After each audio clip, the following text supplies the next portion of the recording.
W by Q1. But we also know that if it is a reversible heat engine, then obviously this efficiency will be maximum possible, and that will depend on only these two temperatures. Okay. Now I'm just telling it's small t1. I have to do it because I have a purpose. I have to make it capital T2 has a convention of using this. So small t1 and t2.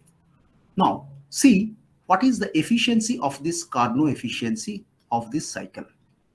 Whatever may be the efficiency, that is can be expressed as a from the first law always that 1 minus Q2 by Q1. Okay. And also we know that this depends on two temperature limits only. So can I say that this will be a function of T1 and T2 only? Clear? Now, if this is, then this is 1 minus Q2 by Q1 means, obviously, we can write alternately that Q2 by Q1 must be another alternative function, say capital F1. Agree? Now, I'm trying to manipulate this particular concept with an alternative figure. Alternative figure means I have my temperature T1, I have one of the heat engine E1 corresponding W1, that is the net output, and then you have Q2 with Q1, and I am adding up deliberately another heat engine E2 which is delivering some W2 and rejecting Q3 heat corresponding to another temperature T3. And we have another heat engine E3 which is delivering say W3 receiving Q1 and rejecting Q3. Okay. Now, why I am making it so complicated? I have a definite purpose. What is this purpose? Consider about this efficiency, all are reversible heat engine, remember. So consider the efficiency of the E1. What is the efficiency of the E1? That must be equal to function of, as per this expression, previous expression, F1, T1, T2. Now what is the efficiency of the eta E2? That must be a function of, sorry, capital F1, function of T2 and T3. Agree? And consider about the heat engine E3. That must be a function of T1 and T3. Okay. And alternately, also I can push up that this is nothing other than Q2 by Q1.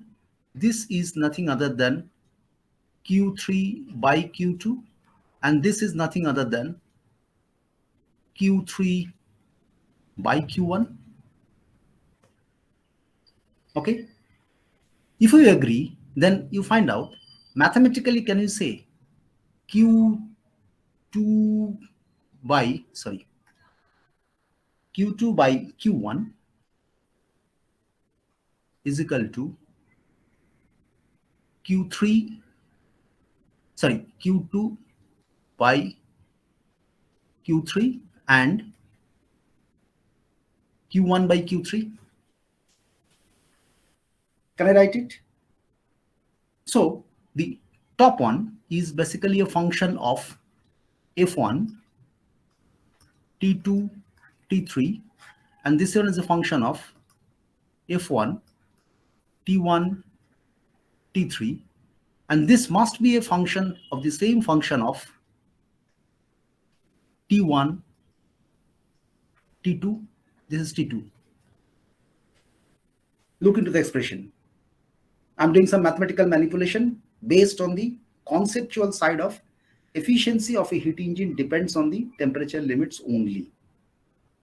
That means this function must be such that T3 must get cancelled in this expression.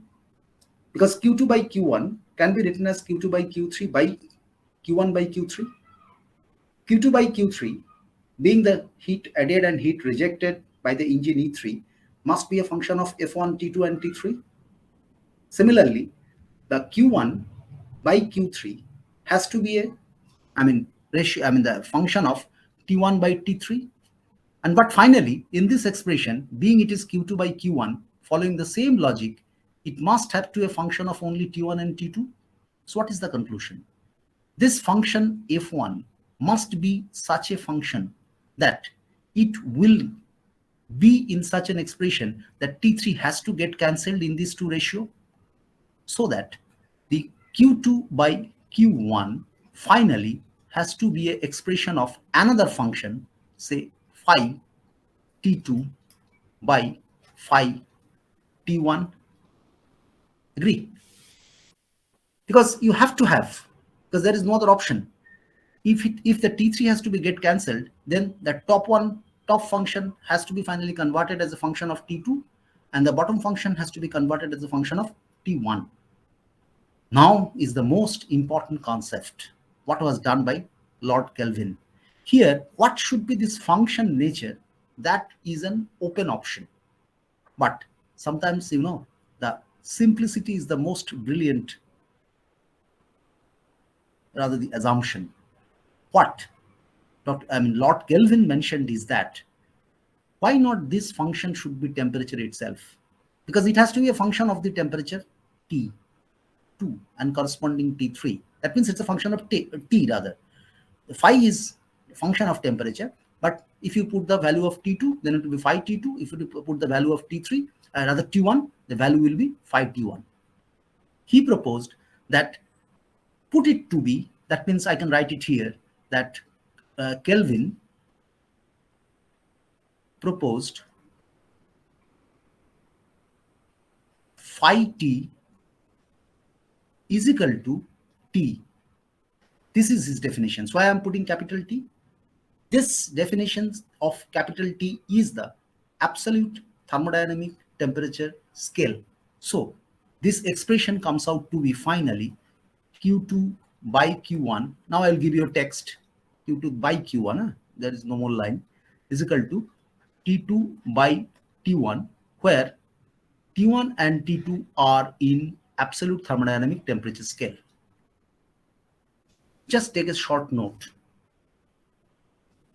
The efficiency, I'm just giving this because you have always the textbooks, but just I'm trying to make in the class what you do. Class, but I just try to make it a clue to understand it easily. So how we are proceeding in this derivation is there in the book. But I'm trying to get you the points where actually the conceptual side has to be help you to understand. Now just write down a short note below this. Just write down the efficiency of a reversible heat engine. The efficiency of a reversible heat engine with two constant temperature reservoirs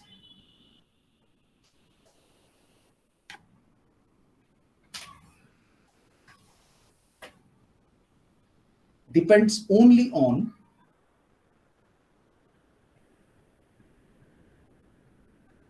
the two temperature limits. It already you have told it repeatedly previous time. Depends on the two temperature limits.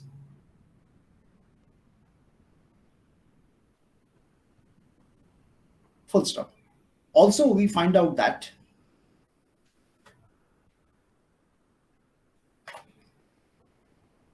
the reversible heat transfer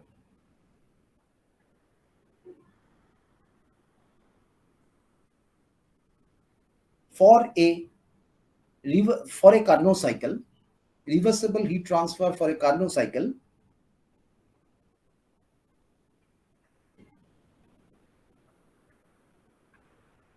is proportional to the corresponding temperature.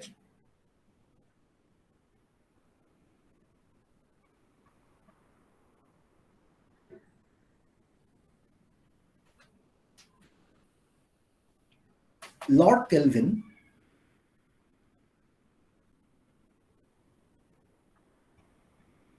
proposed a temperature scale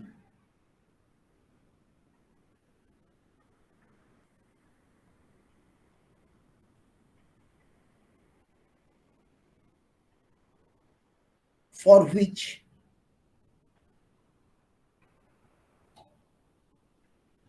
the heat transfer ratios, the heat transfer ratio, the heat transfer ratio for a heat engine cycle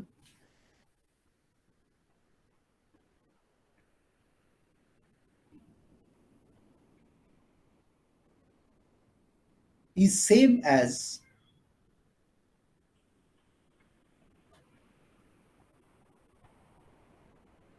the ratio of two temperatures of heat exchange.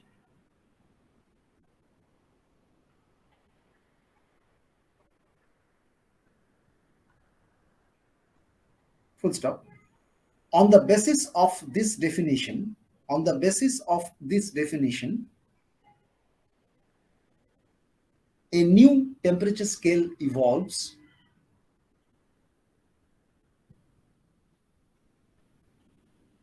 which is called absolute thermodynamic temperature scale, which is called absolute thermodynamic temperature scale.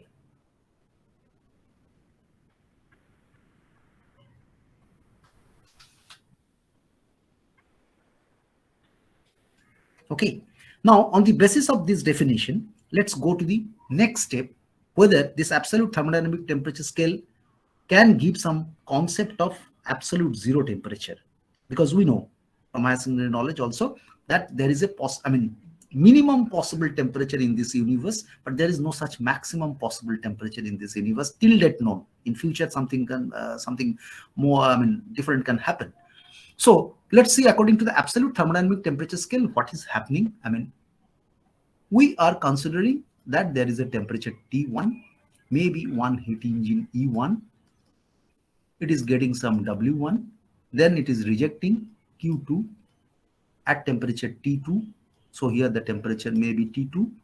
Then obviously, rather than a heat reservoir, we are continuously making the next heat engine E2 delivering W2 and rejecting at temperature T3 at corresponding heat is Q3, and in this way we are just going on increasing, rather transferring heat. Maybe the final heat engine is En, nth heat engine, it is delivering Wn and rejecting some. If it is 2, then it is 3, then maybe it is Qn plus 1 and the input is Qn, and corresponding temperature will also be Tn plus 1. Okay, just the so-called mathematically what is called, it is induction. Okay, now the question is, my question next is, can we just say that Qn plus 1? First, you observe, if this is the structure, what is the structure? I have assumed that all heat engines are in series. So is it not that Q2 is less than, the top one is Q1, sorry. Is it not that the Q2 in magnitude is less than Q1 because there is a W1 output from it in the cyclic process? Similarly, Q3 is less than Q2 because there is a W2 output. Similarly, Qn plus 1 is less than Qn because there is a work output Wn. Now the question is, can it be that if I add up large number of heat engines, theoretically infinite number of heat engines, at each step the heat rejected is becoming zero? Is it possible that adding up large number of heat engines or infinite number of heat engines, the final heat rejection from the heat engine can be zero? Is it possible? Theoretically, it is possible. Theoretically possible, but if it is possible, then it will be a heat engine with exchanging heat only with a single reservoir, because the lower temperature heat reservoir will not be required. So it will violate the Kelvin Planck statement. So obviously the last heat engine, though at each step the rejected heat is decreasing, but we cannot have the final heat engine rejecting heat at a heat rejection to be zero. And now also look at the temperatures. The Q1 by Q2 is equal to T1 by T2, or rather Q2 by Q1 is equal to T2 by T1. Similarly, Tn plus, I mean, Qn plus 1 by Qn is equal to Tn plus 1 by Tn. Now the question is, if the last heat rejection from the last heat engine, as we are assuming, becomes 0, then obviously Tn plus 1 has to be 0, because this is the ratio has to be conformed, or the same follow nature has to follow. And that's why, as per Kelvin Planck statement, it is not possible to have the last heat transfer. That means Qn plus 1 to be 0. Tn plus 1 can also be never be 0, means Tn plus 1 can never be achieved. You can approach towards it, but you can never achieve it. And that's why there is an existing concept of absolute zero in temperature, which concludes from the thermodynamics that that temperature is not possible to achieve. So just write down. এটাকে যদি summary করে আমি text করে নিই ছোট করে। Let us consider a series of heat engines. Let us consider a series of heat engines. One rejecting heat to the next one. One rejecting heat to the next one.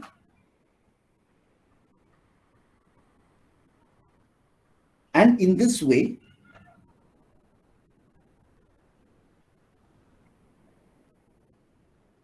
the heat rejection by each heat engine, the heat rejection by each heat engine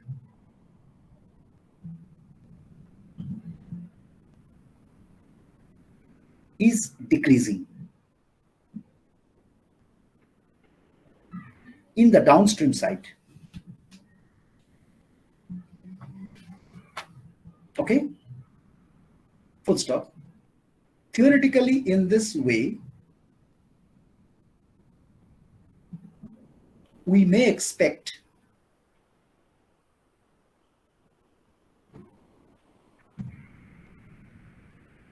that the heat rejection from the last heat engine may be 0 as it is continuously decreasing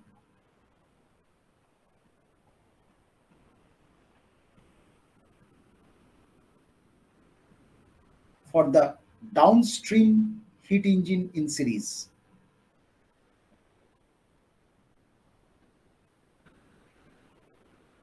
For the downstream heat engine in series.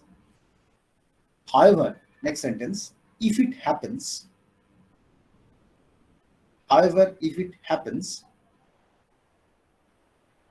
then the last heat engine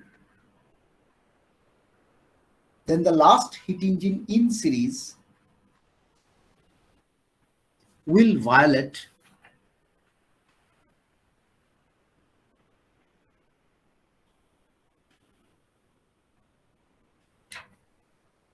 the Kelvin Planck statement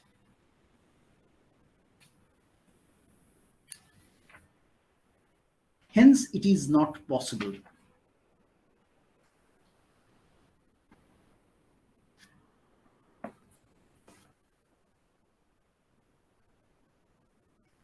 that means the heat rejection for the last heat engine, that means the heat rejection from the last heat engine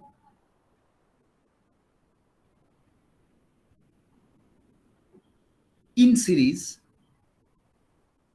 can never be 0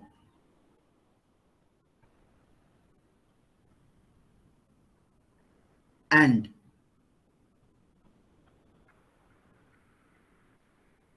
as the temperature of heat rejection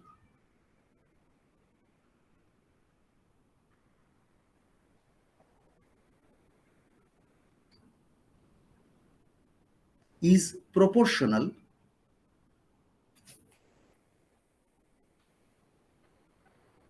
to the amount of heat rejection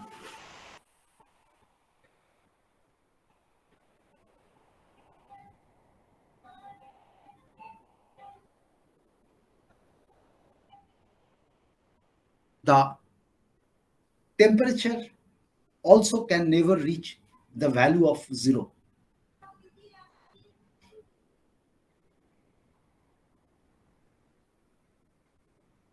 Hence, achieving absolute 0 temperature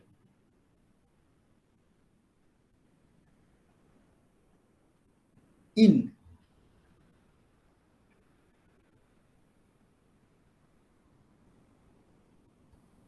any process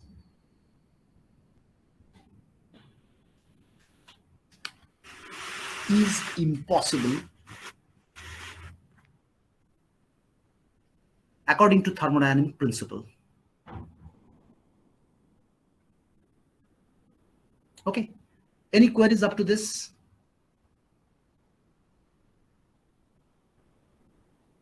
Okay. No, sir. Okay, fine. If not, then I can proceed to the next step. Now I'm trying to introduce, if you just look into the approach in thermodynamics, what you do, we have certain axiomatic truths, like we have Kelvin Planck statement, we have Clausius statement. Once we accept these statements to be true, and obviously they have been accepted true not for just after their statement, it has a long time tested expressions, or rather time tested values, and then they have concluded that okay, it's not possible, or rather these are true and these are the natural laws. So once these laws are proved or accepted, then subsequent derivations will be on the basis of acceptance of these laws, because we have accepted the concept of reversible heat transfer, reversible processes. Then we have proved also that based on this reversible process, the reversible heat engines can have maximum efficiency. Though the reversible processes in reality is impossible, but the concept of reversibility is introduced for getting some maximum efficiency point. Now again, we are coming into the concept of Carnot cycle. It's a reversible cycle defined between two given constant temperature limits. Once we get that, using that and heat engine in series, we have also concluded that there is a concept of absolute 0 which can never be achieved in temperature thermodynamics, in absolute thermodynamic temperature scale. Now, as the time is short, I have to move first. So I am just trying to connect the concepts as minimum as required, but to make it as far as possible understandable. Because the second law of thermodynamics is a little bit abstract, but once you can understand the logics of connections, then obviously from the textbook you can understand it very clearly. Now, we have proved that the absolute 0 temperature is impossible. Now, before going to the next step, let's have some short derivations which are obvious from this absolute thermodynamic temperature scale. One is, we have till now defined that if this is the W net, this is Q1, this is Q2, this is T2. Now efficiency as per the definitions of reversible cycle. So obviously if I put it, it's a rev means reversible cycle. This must be equal to 1 minus Q2 by Q1. So this must be 1 minus T2 by T1. So this expression also I'm sure you knew from high secondary. So obviously remember these two temperatures must be in Kelvin. That means absolute thermodynamic temperature scale, not in degree Celsius or degree Fahrenheit or so. So what is the definitions of that absolute thermodynamic temperature scale as per? Actually, this can be connected with the ideal gas temperature also, where as per the ideal gas temperature, the value of volume of gas also becomes 0. And that is also impossible in reality at that temperature. So that is also impossible to achieve. In fact, the ideal gas temperature and absolute thermodynamic temperature scales are absolutely same. So what you did in absolute thermodynamic temperature scale, you know that any temperature T in absolute thermodynamic temperature scale is corresponding degree Celsius temperature plus 273.15 and loosely 273 only, because sometimes we forget to add up this 0.15, because this is basically with respect to the triple point of water definition. Anyway, I'm not trying to make it the detailed discussions, that then it will be difficult, because this temperature definitions of this absolute thermodynamic temperature scale has taken a lot of discussions over the years, and that brilliant concept of Lord Kelvin's definition of making the ratio of two functions to be the temperature itself was considered to be the most brilliant definitions. That means simplest definitions and most brilliant definition. And then the rest of the things was not that difficult. That so for you people, if you want to find out the absolute thermodynamic temperature scale, the relation is pretty simple. You find out the temperature in degrees Celsius and then add up 273.15 precisely, or adding up 273 roughly is good enough. So we have got the temperature definitions, or rather how to calculate the actual value in absolute thermodynamic temperature scale. On the basis of this, once it is known to us that how to find out the any temperature value in absolute thermodynamic temperature scale, I'm now trying to derive the next step. What is that step? Say we are assuming one particular process in a PV plot. What is this assumption? Assumption is we have, say, these two are reversible adiabatics. Means reversible adiabatic process. They are intersecting at a point, say 1. That means what are the processes? Process A, process B. Process A and B both are reversible adiabatic process. And they are intersecting at a point 1. And then we are assuming any arbitrary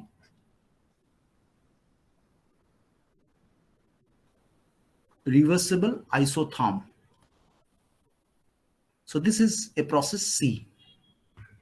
Okay, and they are intersecting these two adiabatics at state point 2, 3. Now think of the situation. I'll describe the text, but first you try to understand the situation.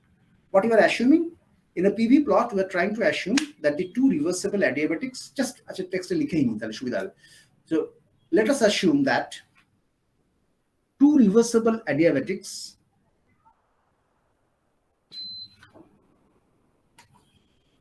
A and B are intersecting at point 1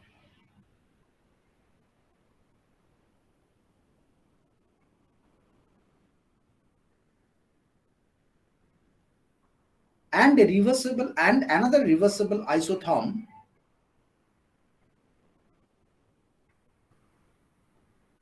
C is intersecting these two adiabatics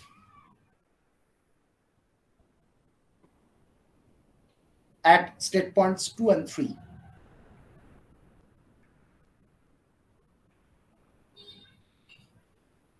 Okay.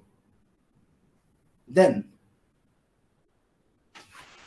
can I write down this? 1, 2, 3, back to 1. Is it a cycle? Yes or no? Yes, sir. Okay, good. So can you tell me then, do you find that there is some error in this assumption?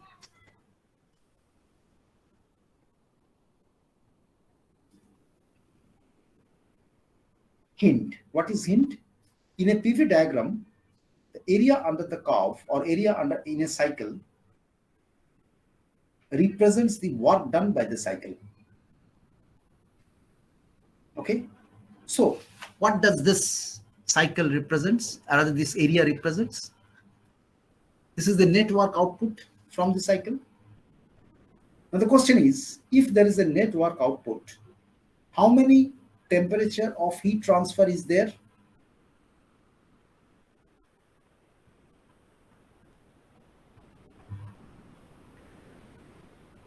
Only at the temperature corresponding to the isotherm C. If the temperature is Tc, then the heat transfer has happened only at capital Tc, but the reversible adiabatic processes, other two processes, there was no heat transfer.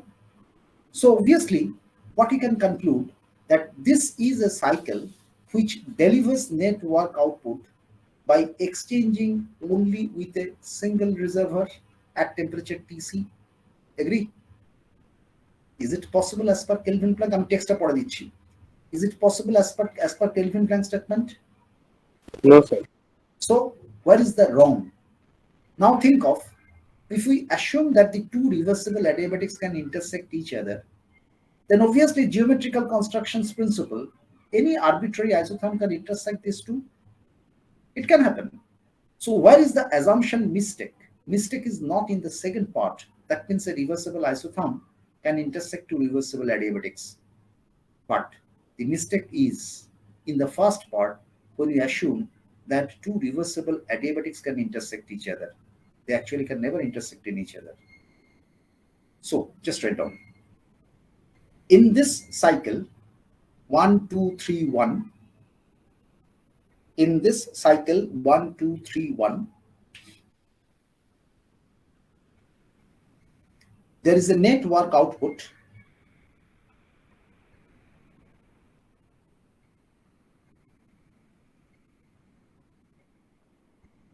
as shown by the shaded area or hatched area, as shown by the hatched area, HAT, as shown by the hatched area. However, from the process assumption,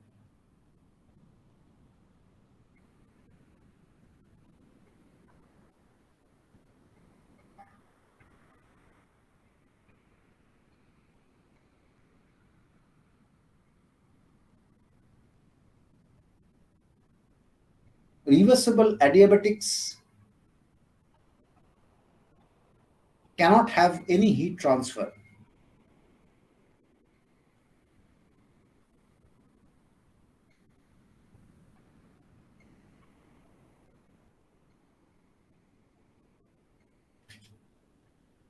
So, heat transfer has happened only at a single temperature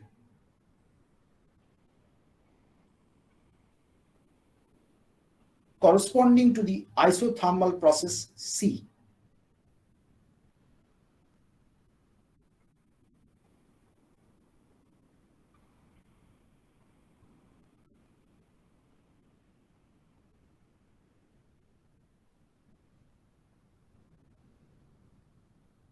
Within bracket, say Tc.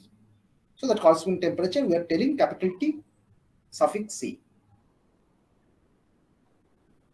This is impossible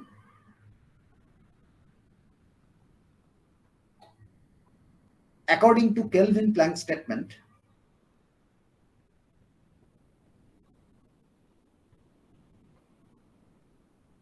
as no heat engine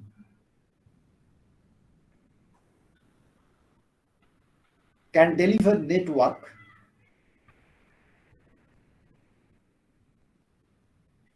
operating in a cycle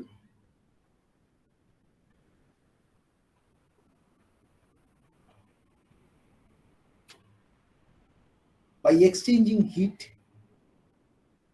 only at a single temperature.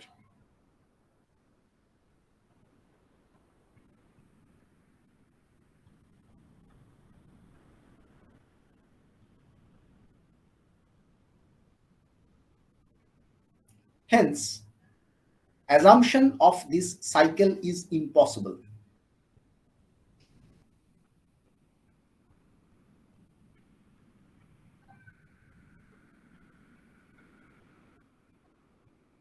Full stop. Also, assumption of this cycle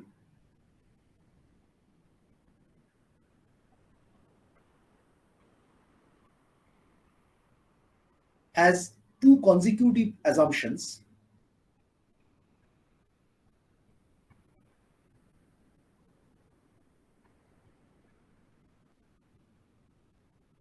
colon. First one is intersection of two adiabatics.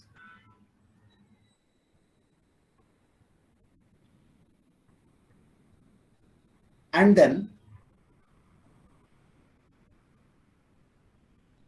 intersection of one arbitrary isotherm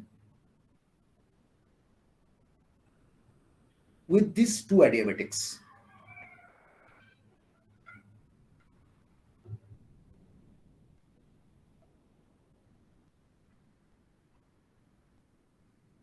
Full stop.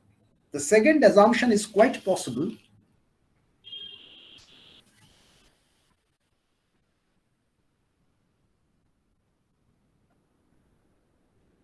if the first one is possible.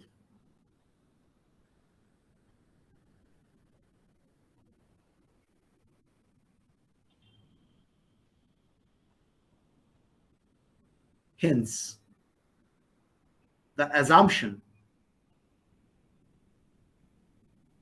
that two reversible adiabatics can intersect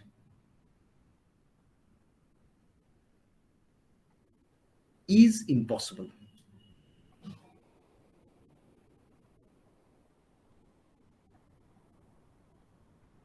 Okay.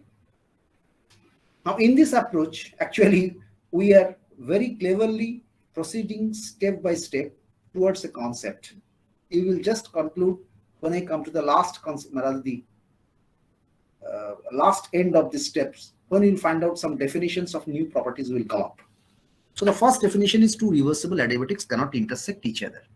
Now we are keeping this in mind. We're trying to make another process assumption. Let me make it a little bit bigger because this is not a board and this is a little bit difficult to draw, but still bear with me. So maybe in a PV plot, what we are trying to do, we have one state point, say state point 1, and another state point 2. In between, we might have a arbitrary reversible process. So just assume it to be arbitrary reversible process, sorry. Okay, 1 to 2. Now, so this is an arbitrary reversible process. Now we are trying to make a combination of processes. What is that? We know that no two reversible adiabatics can intersect, but there it is possible always to consider one reversible adiabatic passing through 1, another reversible adiabatic passing through 2. So these two are reversible adiabatics. And after considering these two, can we not consider that there is an arbitrary reversible isotherm also, which is a very special isotherm by trial and error, which can pass through this? Means our condition is these two, I will give the text later on, are reversible adiabatics, and this is a special isotherm condition I will tell later, reversible isotherm, THERM. Okay. What is that condition of the reversible isotherm? Let me describe. So let me describe the entire proposition in text, because as the figures are not good, you have to understand from the text. Maybe you can redraw the figure also of your own. Just write down. Let us assume two state points 1 and 2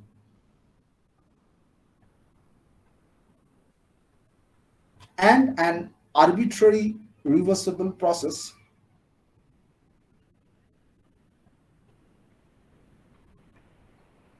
(1 - 2). That means 1 to 2. Arbitrary reversible process 1 to 2. Okay.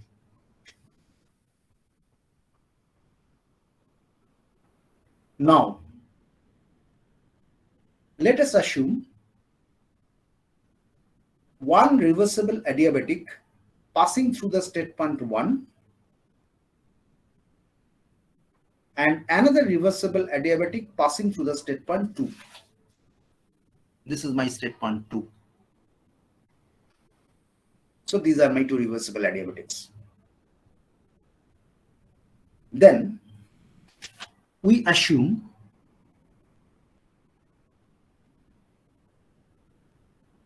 a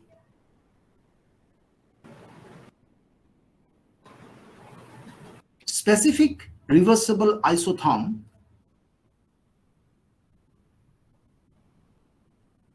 intersecting these two adiabatics at state point A and B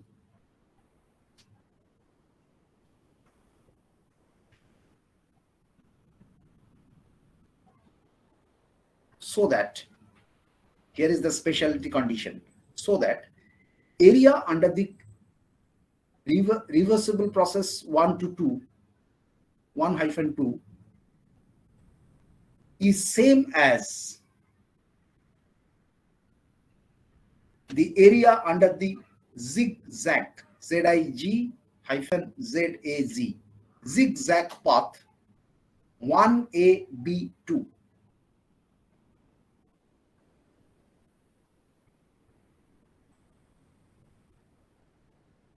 Okay? So tell me, it is geometrically possible or not? We have two given state points, 1, 2. Then we have arbitrary one reversible path, 1 to 2. Now the next step, what we are doing, we are assuming one reversible adiabatic passing through 1, that's highly possible. Then another reversible adiabatic passing through 2. So then the next step is very important, because no arbitrary isotherm, a specific isotherm, it can be multiple solution, but a specific isotherm which passes through rather intersects the previous adiabatics passing through 1 and 2 at points A and B, which such that the area under the reversible process is same as the area under the zigzag path 1A-B2. To determine this isotherm, we can arbitrarily go on trying and then geometrically match the area under these two, because isotherms are infinite number of possible isotherms are there. Now, if this happens, so we have two processes. One process is 1 to 2. Okay, this is one reversible process, and all processes are reversible. Okay, so first process is 1 to 2. Another process is 1A, B, 2. This is another reversible process, combination of three processes. This is another reversible process. Now, what is the situation? If the initial and final state points of reversible process 1 to 2 and 1A, B2 are same, so for these two processes, considering either between 1 to 2 or between 1A, B2, what is the delta U component? Delta U 1 to 2 and delta U 1A, B2. You tell me what is the relation between these two, greater or equal or less?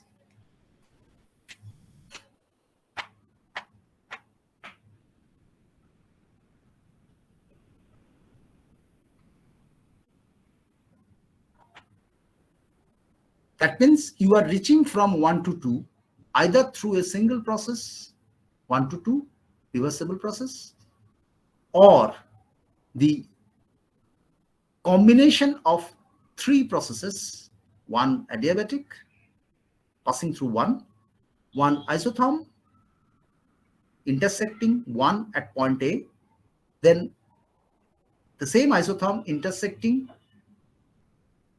adiabatic passing through 2 at point B.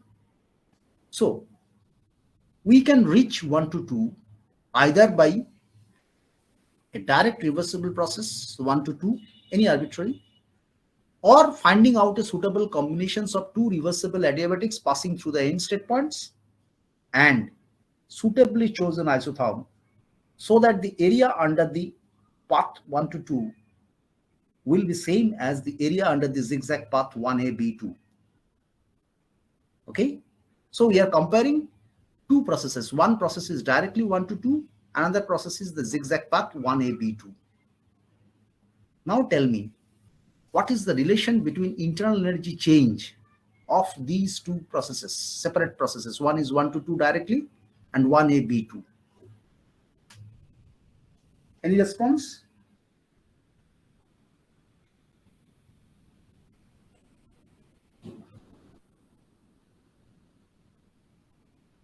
Is internal energy a change, is a property or not?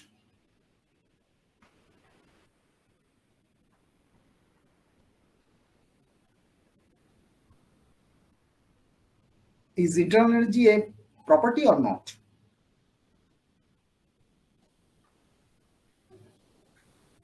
Am I audible to everybody? Yes, sir.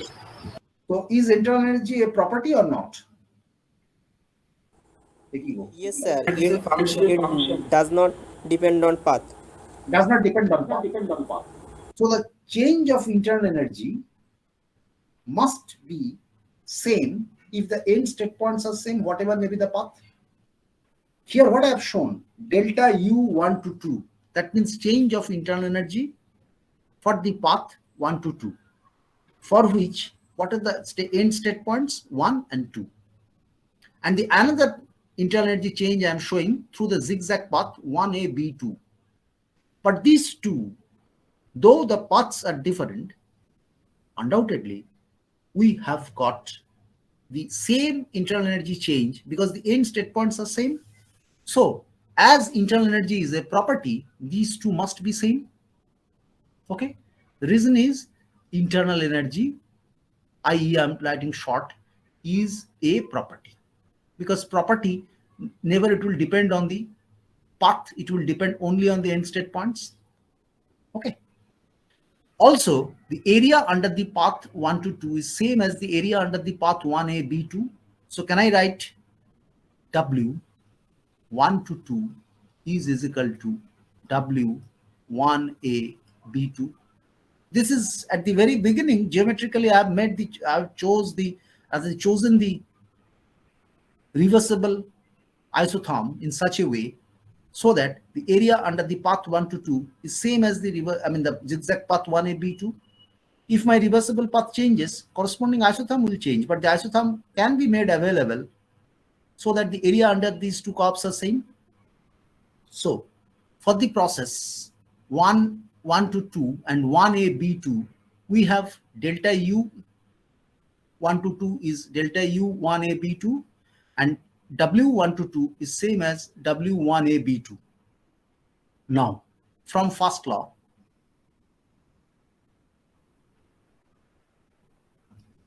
can we write this, that Q1 to 2 is equal to কি লিখতে হবে জানো, W1 to 2 plus delta U1 to 2. Similarly, can I write applying the same first law, 1A, B2 for this combination of process, W1A, B2 plus delta U1A, B2. Good. If this is, so out of these two expression, this is same as this one, this is same as this one. So what is the final conclusion?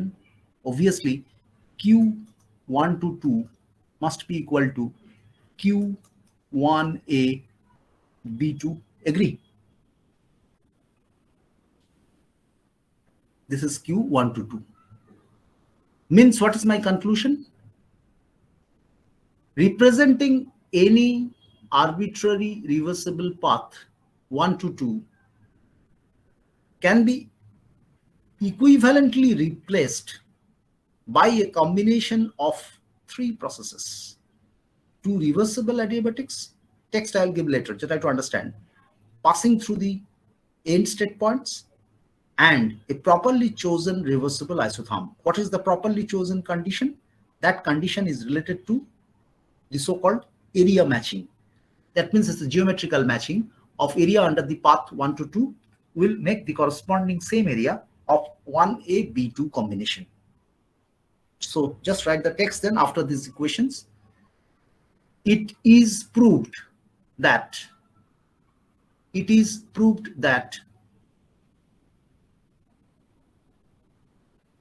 a reversible path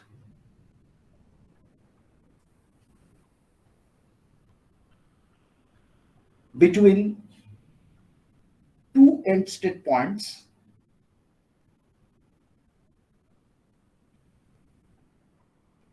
can be equivalently represent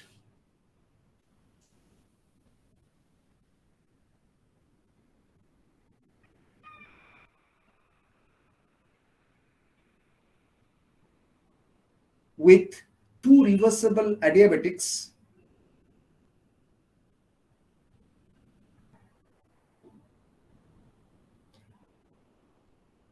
passing through the end state points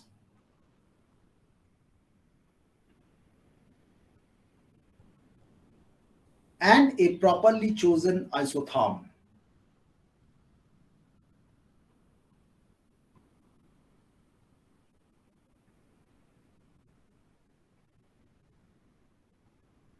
Okay, this is the second step I have made. So what are my two steps? First step is I have proved that two reversible adiabatics cannot intersect each other. Second step I have made, any reversible path between two given state points can be equivalently represent.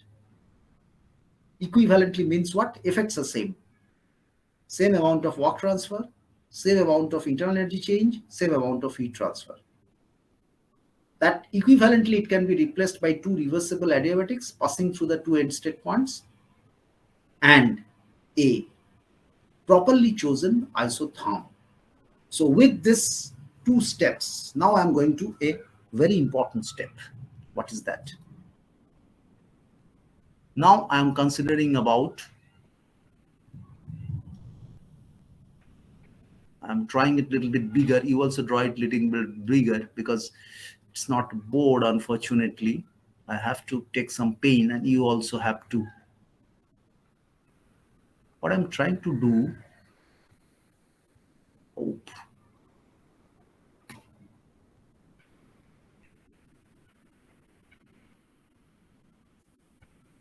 what is this? This is a arbitrary reversible cycle because this has to be a cycle. It's a closed path. Now what I'm trying to do is, I don't have the color pens.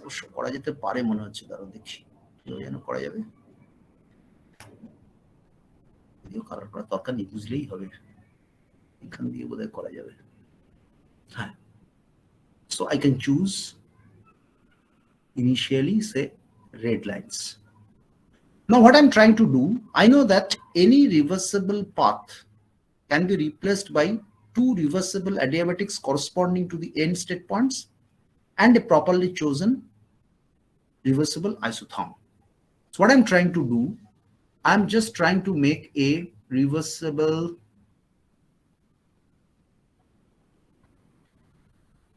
adiabatic, sorry. Please bear with me. তোমরা একটু ভালো করে এঁকো বাবা। I'm showing, then I'll explain.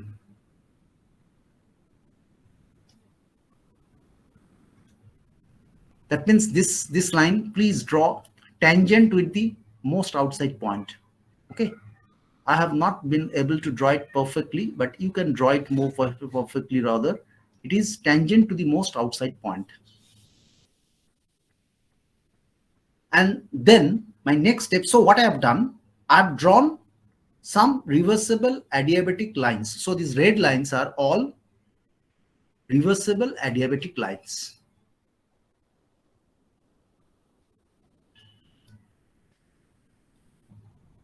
Reversible adiabatics. Now the next step, I will use rather another color for your understanding, if it is better at all, because the drawing is quality is so poor, there is no such improvement. Anyway, the board work, it would have been a little bit better.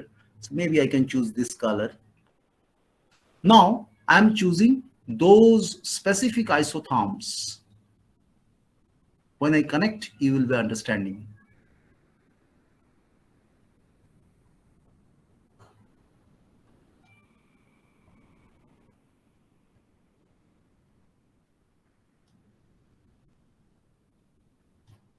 What is these isotherms?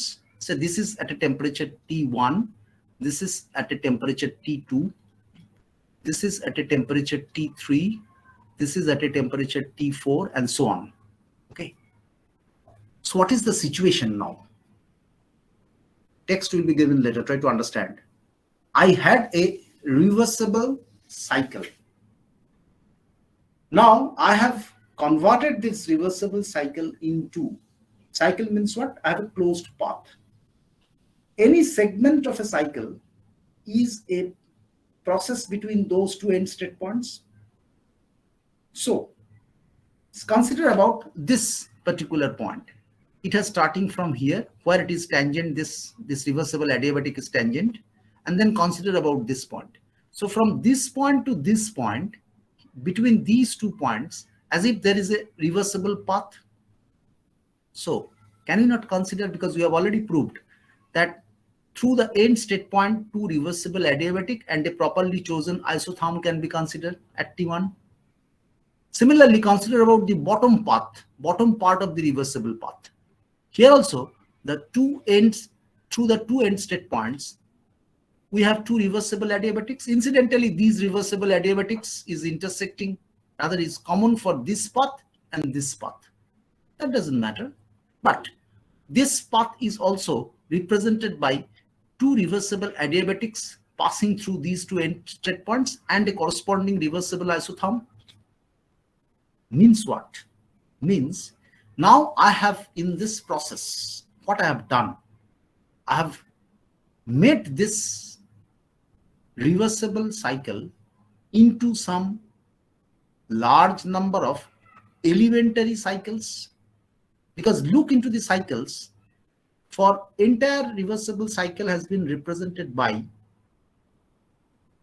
taking smaller and smaller segments of this path corresponding to T1, T2, etc., etc., T3, T4, etc., we can represent the entire reversible cycle into a large number of elementary cycles.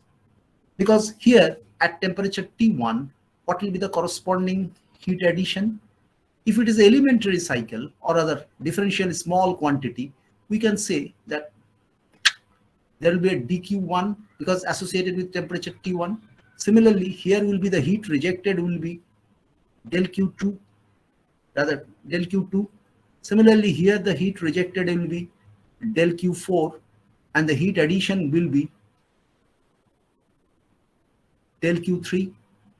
Because other processes being reversible adiabatic, there will be no heat transfer. So heat transfer will only happen with respect to associated isotherms. So now whatever you have done is entire reversible cycle has been represented by large number of corresponding elementary cycles. Put a text little bit. The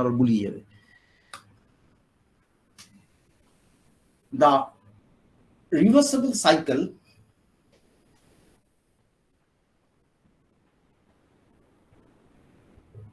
is considered as segments of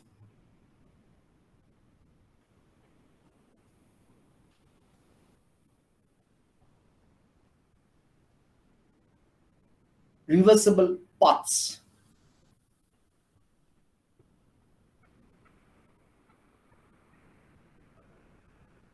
Through, next sentence, through each of these segments of reversible paths,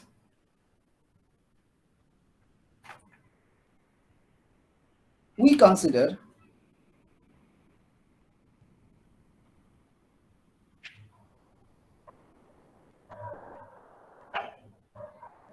two reversible adiabatics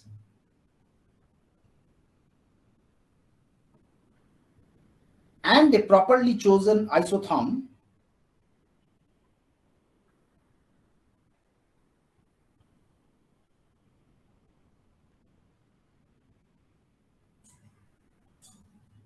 intersecting these two adiabatics.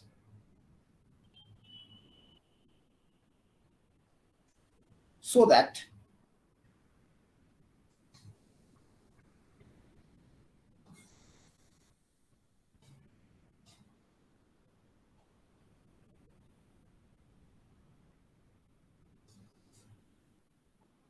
the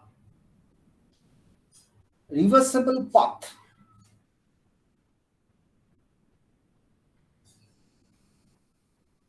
can be equivalently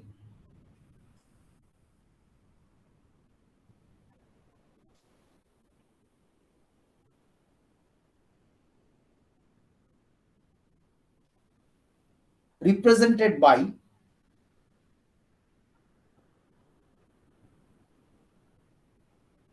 these two adiabatics and the isotherm.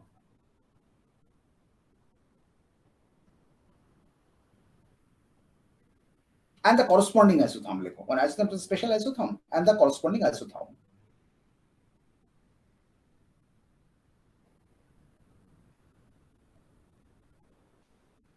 Next sentence. If each segment of path is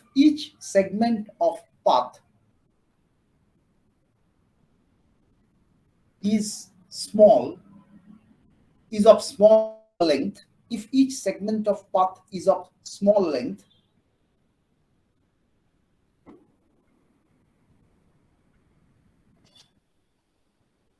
then corresponding heat transfer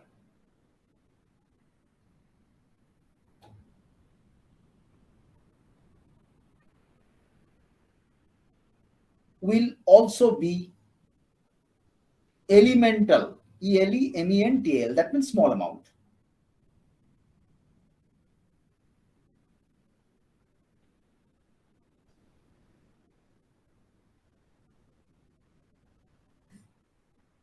Next sentence.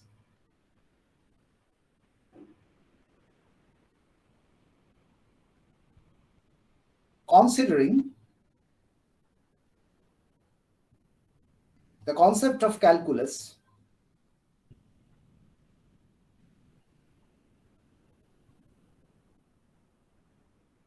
we can consider these heat transfers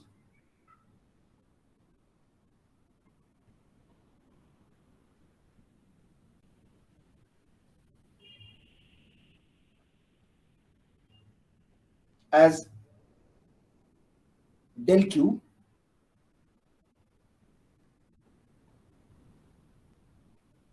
if the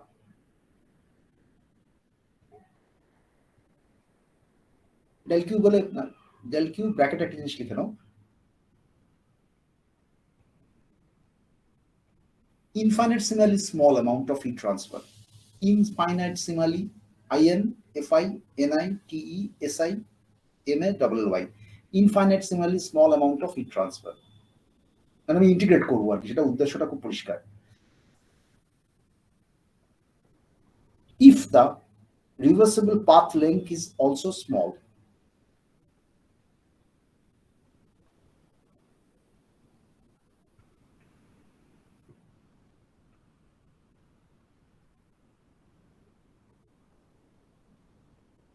okay, full stop. As a result,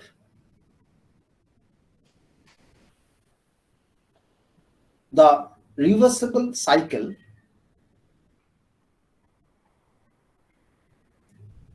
can be represented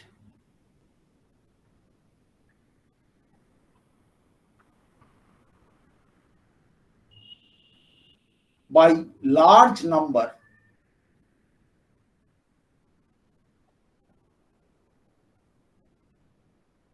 of elementary cycles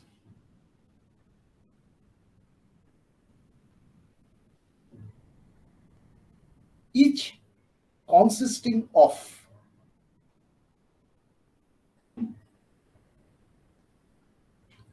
two reversible adiabatics and two reversible isotherms.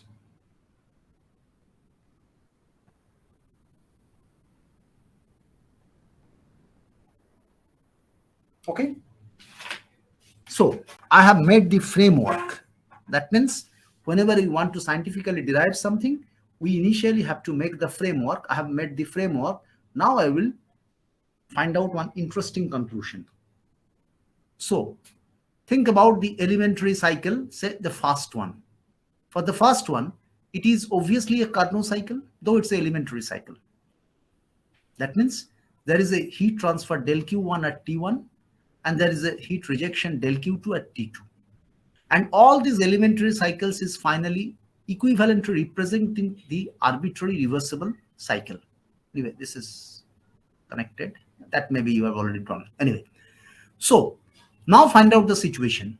If already we have found out the temperature, absolute thermodynamic temperature scale, there for any reversible cycle, the heat transfer is proportional to the corresponding temperature. So can I write this one? Del Q1 by T1, I'm considering the magnitude, because based on that, that is the definition is del Q2 by T2. Why I'm putting magnitude? That is quite obvious, because as per sign convention, del Q1 is positive and del Q2 is negative. Okay, this is Q2, not QL. Okay, anyway, similarly, for the second elementary cycle, can I write this one? Del Q3 by T3 is equal to del Q3, sorry, del Q4 by T4 magnitude. And we can go on adding this. Now the question is, if this is the situation, can I write that del Q1 but by, sorry, del Q1 by T1 minus, no, minus, no, plus, sorry, del Q2. Now I'm writing a very contradictory statement. Try to understand. From the first statement, can I write this? If magnitude of del Q1 by T1 is equal to magnitude of del Q2 by T2, that is the definition of absolute thermodynamic temperature scale, can I write del Q1 by T1 is equal to del Q2 by T2 is equal to 0? Within bracket, there is one explanation. Considering sign convention. Because what is the sign convention? If you have a heat addition, it's positive. If you have a heat rejection, it is a negative. Del Q1 is a heat addition and del Q2 is a heat rejection from the system. So is it not that if they are in magnitude, the ratio is same, and absolute thermodynamic temperature scale can never be negative because it starts from a 0. No negative temperature absolute thermodynamic is possible. So always T is a positive quantity, whether it is T1, T2, T3, whatever may be the value. And corresponding del Q1 and del Q2 can be either positive or negative. So if the ratio del Q1 by T1 is equal to del Q2 by T2 with magnitude, and as per sign convention, del Q1 is a positive, del Q1 by T1 is a positive quantity because del Q1 is positive, T1 is positive. And del Q2 by T2 is a negative quantity because del Q2 is negative, but T2 is positive. So though they are same in magnitude, but as per sign convention, they will have opposite sign. Means I can simply add up considering the sign convention. So it's true for the next elementary cycle. So what is coming up then finally? Finally, I can just write down this way. Del Q1 by T1 plus del Q2 by T2 plus del Q3 by T3 plus del Q4 by T4 and so on with elementary cycles coming out to be 0. Is it any text required or you have understood?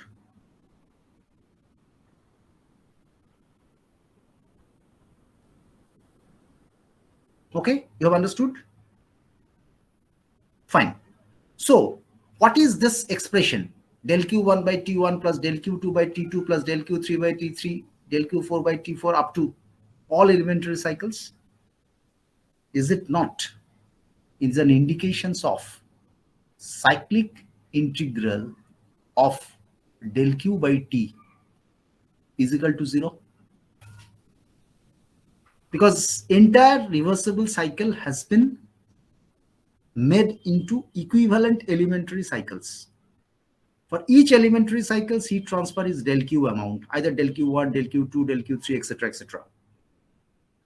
We have found out that adding up all these elementary cycles and corresponding temperature ratio, that means del Q1 by T1 plus del Q2 by T2, del Q3 by T3, finally del Q4 by T4, etc., etc., and then rest.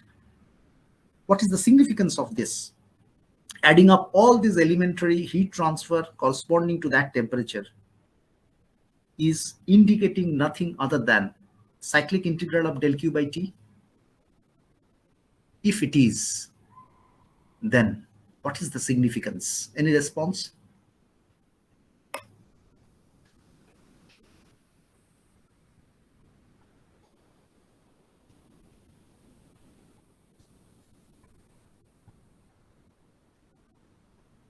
What is cyclic integral of del u?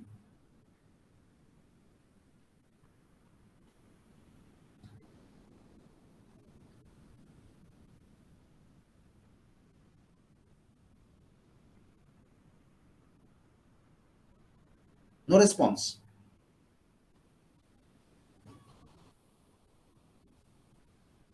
Cyclic integral means your state point has come from, from the initial, after a path, it has come back to its initial state points. So, if we made the cyclic integral of any property, what should it be?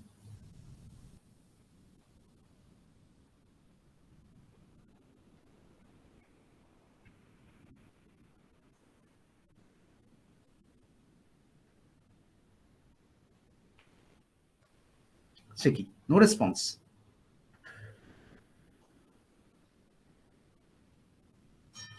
Am I audible to everybody? Yes, sir. Okay. I'm just putting you for your hints. Cyclic integral of, say, del u will be what? What is the physical meaning of cyclic integral? Sir, U is a property, internal energy. so the process is cyclic process. Process is cyclic process. So that's why I have put the cyclic integral of del u is equal Yes, to sir. value will be what? Internal energy value over the cycle. Change. It is del. Change of Sir, internal u2 minus u1. u2 minus u1. But if it is come back to the initial state points again, then how much will be delta u then? Sir, 0. Yes, zero. Because it's a property. Okay. So this has to be 0. Say, for example, cyclic integral Oh, okay, of sir. del v will be what? The volume, this is v, not u. Means what? If the system comes back to its initial state point, then it has to be, this has to be 0. And that's the characteristics of a property. Cyclic integral of any quantity becomes 0 means it has to be a property. And that we have discussed. And cyclic integral means what? It does not depend on the path of the process. It depends on the end state points only. And the end state points in cyclic integral is the same. So obviously the property change cannot happen. If this is, then what is this conclusion here? Here we have interestingly got cyclic integral of del q by t. We know that q is not a property. It depends on path. But del q by t is indicating something for which the cyclic integral is coming out to be 0. Can I just then conclude that del q by t is indicating a property which can be, which should not be del, which should be mentioned as d, differential. S. What is this S? Sir, entropy. Beloved property, entropy. So we have come to the conclusion that the entropy change is represented by del q by t, where this q is the reversible heat transfer and t is the absolute thermodynamic temperature. So from here, I will start many interesting things. At first, put a text of the end conclusion. Just write down. Though heat transfer, just I'm explaining this last conclusions in the box. Though heat transfer is a path function,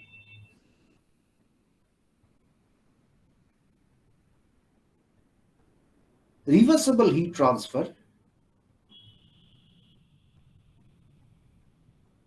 divided by the corresponding temperature in absolute thermodynamic temperature scale divided by the temperature in absolute thermodynamic temperature scale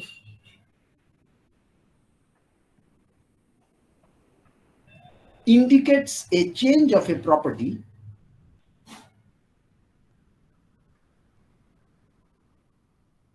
as its cyclic integral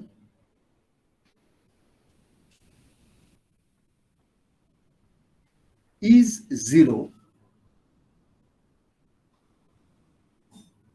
like any other property.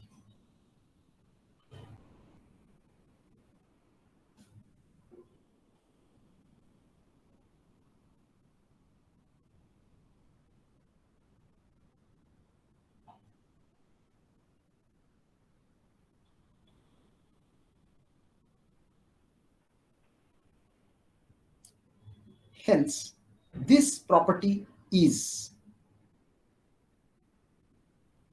hence to na bolle hoy, this property is named as, this property is named as entropy.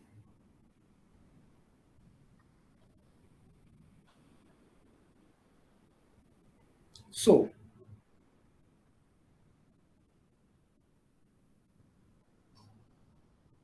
any reversible heat transfer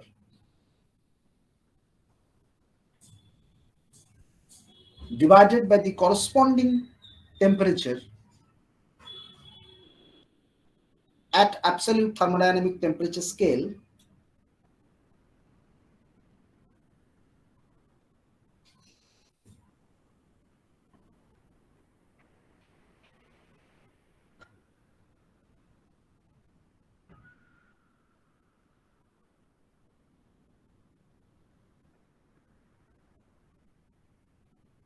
indicates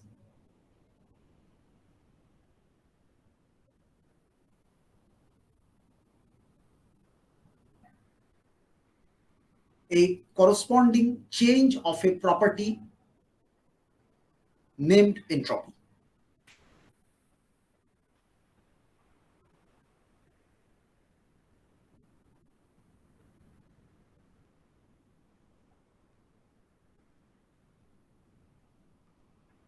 Okay.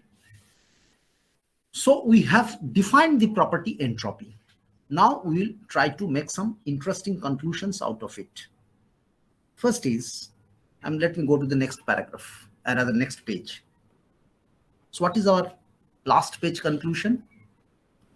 Del Q by T, and always remember this T is in absolute thermodynamic temperature scale and del Q is in, del Q must be reversible heat transfer, otherwise this relation is not valid, is equal to ds. I am writing here as del, here as d.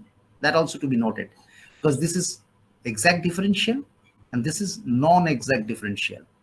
I've discussed during the initial classes that exact differential mathematically is that depends only on the end state points, its change, that is equivalent to property.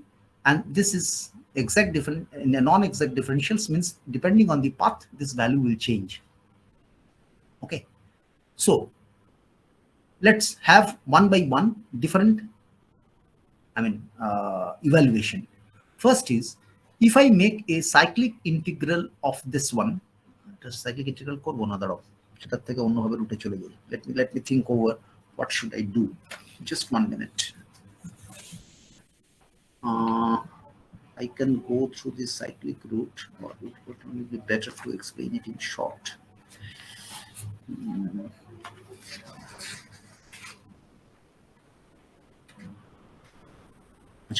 One approach I have to do correspondingly, one thing, sorry, first is, from here we can make one sort of conclusion is ds, del q is equal to tds. This can be one relation from the previous one. What does it mean? Means any reversible heat transfer elemental amount is T multiplied by the corresponding entropy change.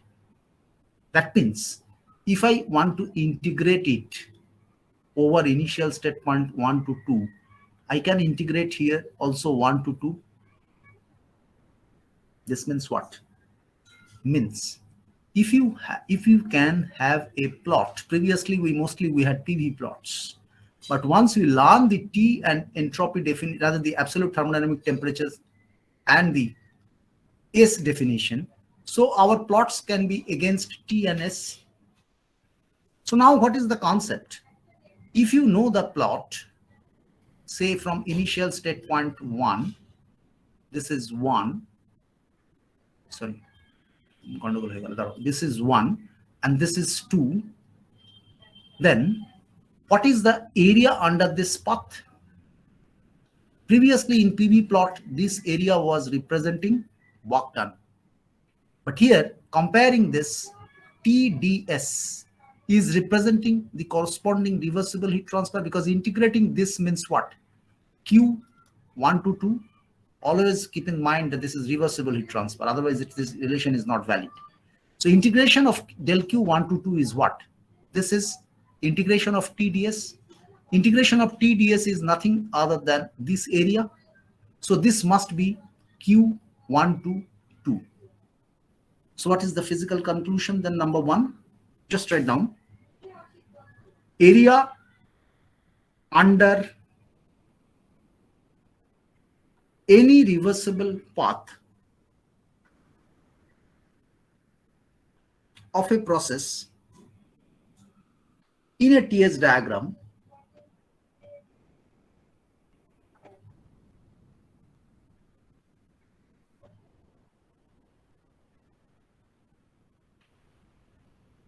represents corresponding reversible heat transfer.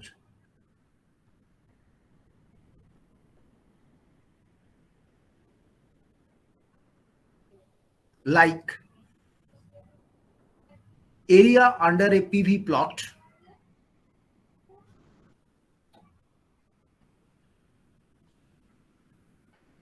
represents corresponding work transfer.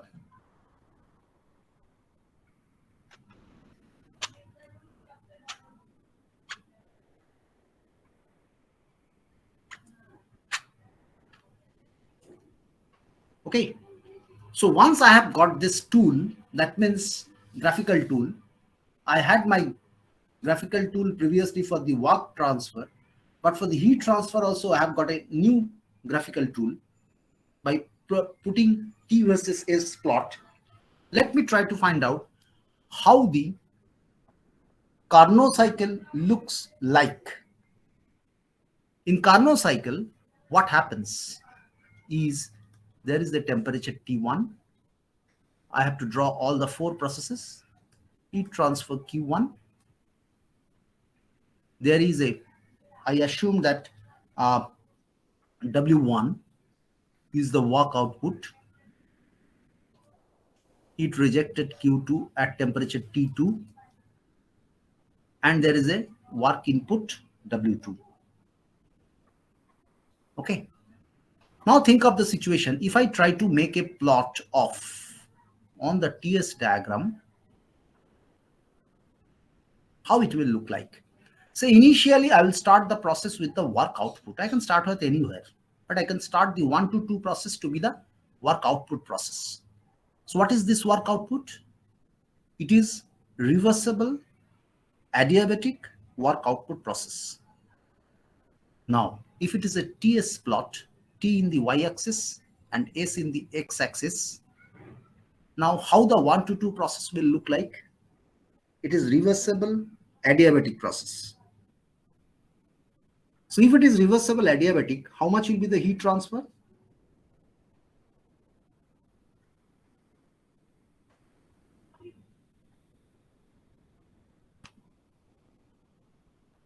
If it is a reversible adiabatic process, how much will be the heat transfer?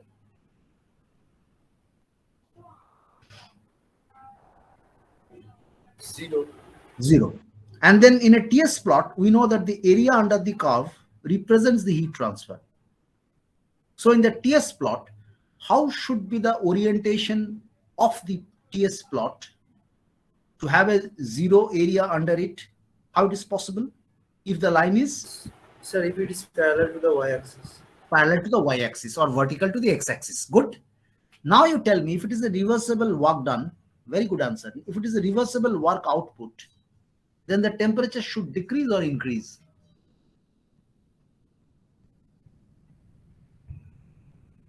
Constant. Temperature reversible. It's not isotherm. Reversible adiabatic, not isotherm. So expansion, you have to have some work output from it. And reversible means there is no heat addition. So obviously, your work output has to obtain only at the cost of its internal energy. So if the internal energy has to be given as a form of work output, internal energy is supposed to decrease or increase.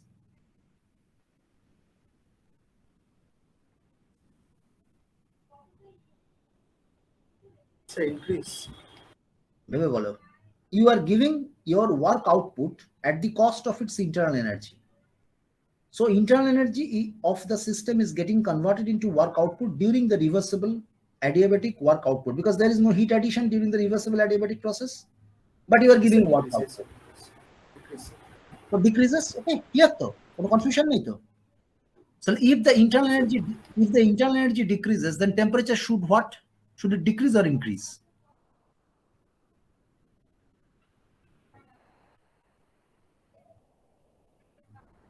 If internal energy decreases, temperature should also, for any substance, the temperature is the indicator of the internal energy, isn't it? So Yes, sir, internal energy decrease. decreases means temperature should also. Decrease. So interestingly, I have got it. So the work output process, if I start with W1, is basically 1 to 2, one vertical line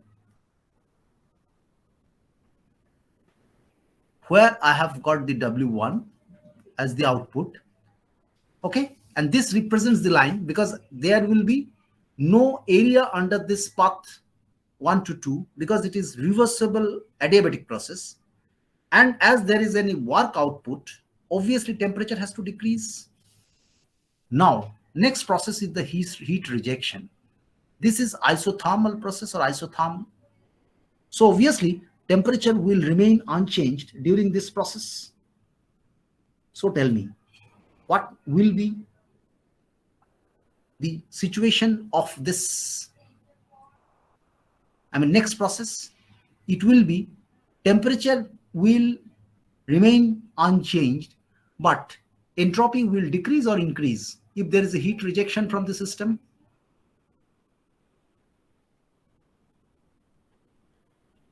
Entropy should decrease or increase if there is a heat rejection from the system. So decreases. Decreases. Okay. So we will have a process 2 to 3 is something like this, where you have the corresponding heat rejection Q2. Got it? The next process is the work input. What do you expect? Again, it's a reversible adiabatic work input. So no heat transfer, but energy input to the system. So what happens to the temperature? Increases. Agree? So obviously 3 to 4 will be a process like this. And then 4 to 1 is what? Heat addition at constant temperature. So there must be a heat addition at constant temperature. Entropy will increase, but temperature will remain constant. What is this temperature? This temperature is T1. This temperature is T2. So I have a temperature limit between T1 to T2.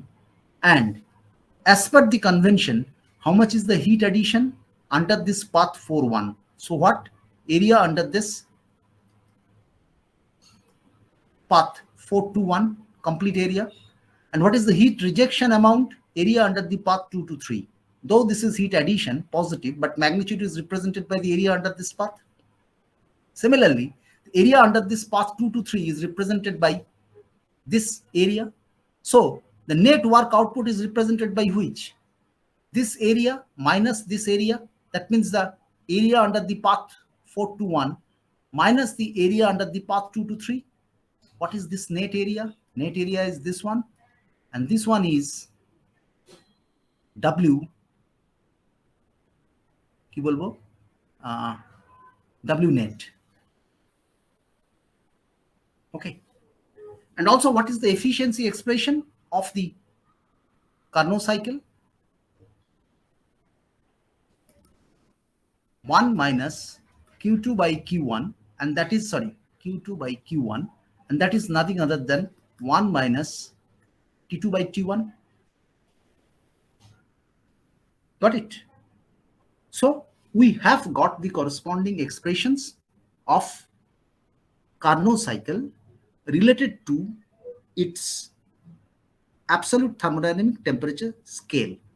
That means now I have converted to heat ratio into corresponding temperature ratio. In fact, for that, I have already done it. Once the temperature scale is absolute thermodynamic temperature scale is defined, then also obviously we have got this corresponding conversion of heat ratios directly into the corresponding absolute thermodynamic temperature ratios.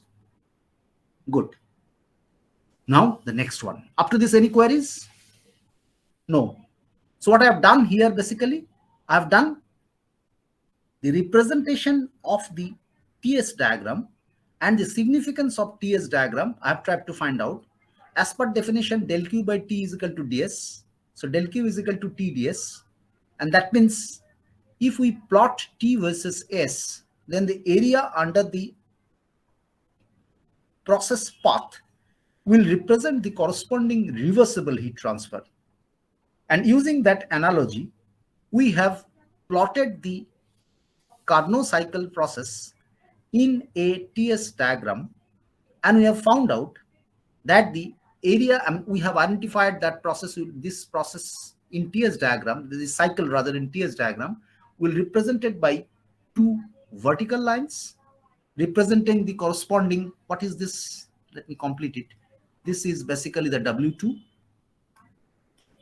and this is corresponding to the Q1.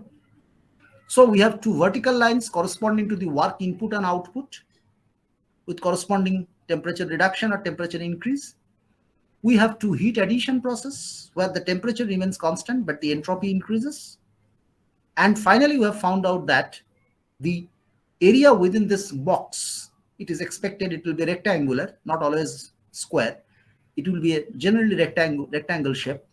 And based on that, the area under that rectangle will represent nothing other than the net work output of the Carnot cycle.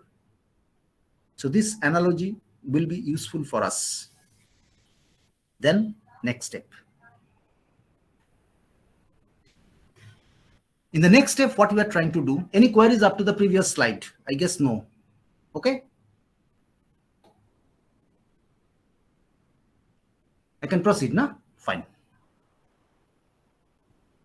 Now I'm trying to get another analogy, which is very interesting because now you will get some new insights.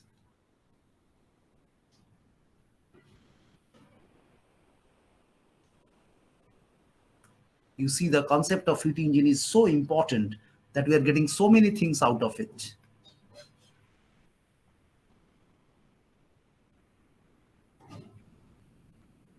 So again, I'm drawing a heat engine. Now, I have got a proposition. Proposition is what? This is always reversible. That means Q2 is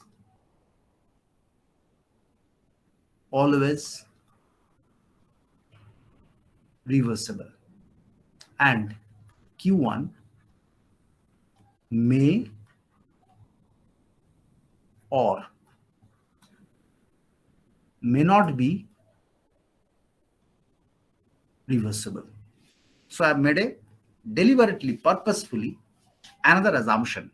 There is a heat engine operating between two temperature limits T1 and T2. Q2 is always reversible. Q1 may or may not be reversible. So what is my proposition? It is basically a heat engine, either reversible or irreversible. Because to become a reversible heat engine, all the processes must be reversible. If any of the process is irreversible, then corresponding cycle becomes also irreversible. Rest process can be reversible, but any process being irreversible, corresponding cycle will be irreversible. So we have, out of these four processes, Q1 may be reversible, may be irreversible, but Q2 is reversible. So just write it in statements also, otherwise you will get confused because we are trying to give all this information in a short time. Just write down. Let us assume a heat engine operating between temperature limits T1 and T2, within bracket T1 greater than T2, operating between temperature limits T1 and T2,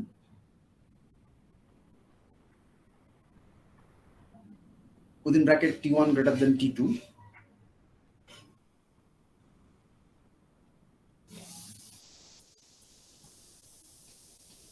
where the process of heat rejection Q2 at temperature T2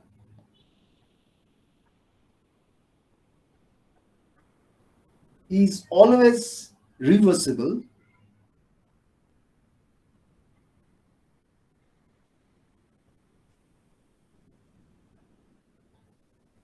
but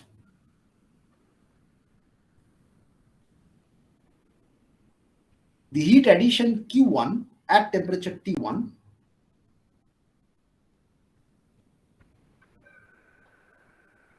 may be either reversible or irreversible.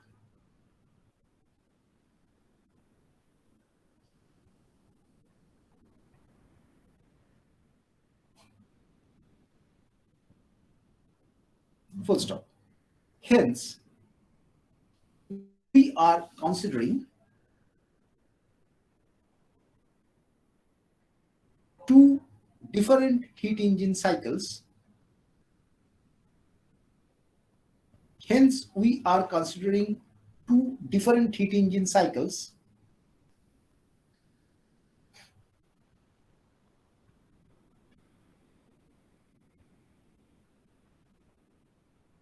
operating between the same temperature limits, but one is reversible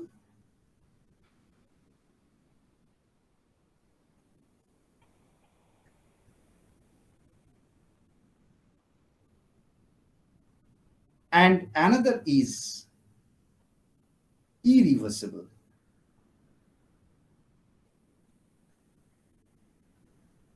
As if any of the process of a cycle is irreversible,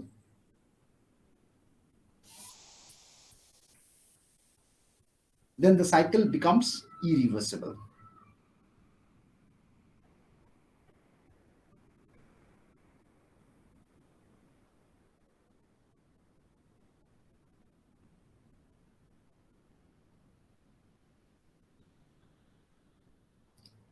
Hence, the irreversible cycle efficiency must be lower than the corresponding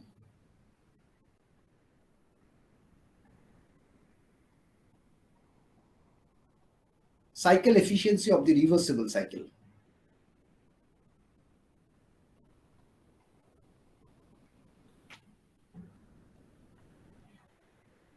Okay.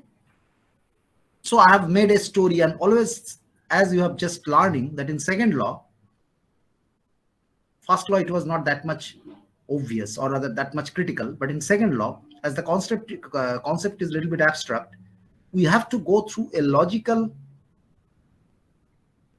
way of manipulating to come to certain conclusions. So I have made a special assumption. Heat engine between two temperature limits, Q2 is always reversible, Q1 is maybe reversible, may not be reversible. If it is reversible, the complete cycle is reversible. If it is irreversible, obviously one process being irreversible, the entire cycle becomes irreversible. Also, we know that for given two temperature limits, reversible cycle has got the highest efficiency. Now, once we have already made our framework previously one by one. So these are like steps. If you can come to the first step, then you can go to the second step, as if the stairs steps like that. So can I just write eta reversible is represented by 1 minus Q2 by Q1, corresponding entire process to be reversible. That means when Q1 is also reversible. But eta irreversible, is equal to 1 minus Q2 by Q1 irreversible. But rather, I can put it in general because I'm not putting any reversible means that's any arbitrary process. It expected to be irreversible, or I can put it irreversible also, no issue. Okay. So remember that Q2, Q1 are all notations. They are not specific value. So for reversible cycle, this is the situation. And for irreversible cycle, the notation remains same, but I have suffixes indicating that it is irreversible. As efficiency of a reversible cycle always greater than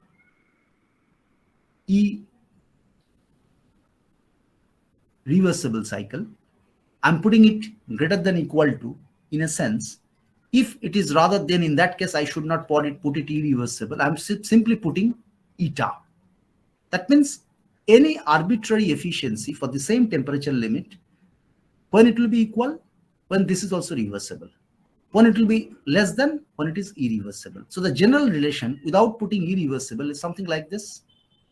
So can I put from this 1 minus Q2 by Q1, sorry, 1 minus Q2 by Q1 reversible greater than equal to 1 minus Q2 by Q1 in general. In general means what?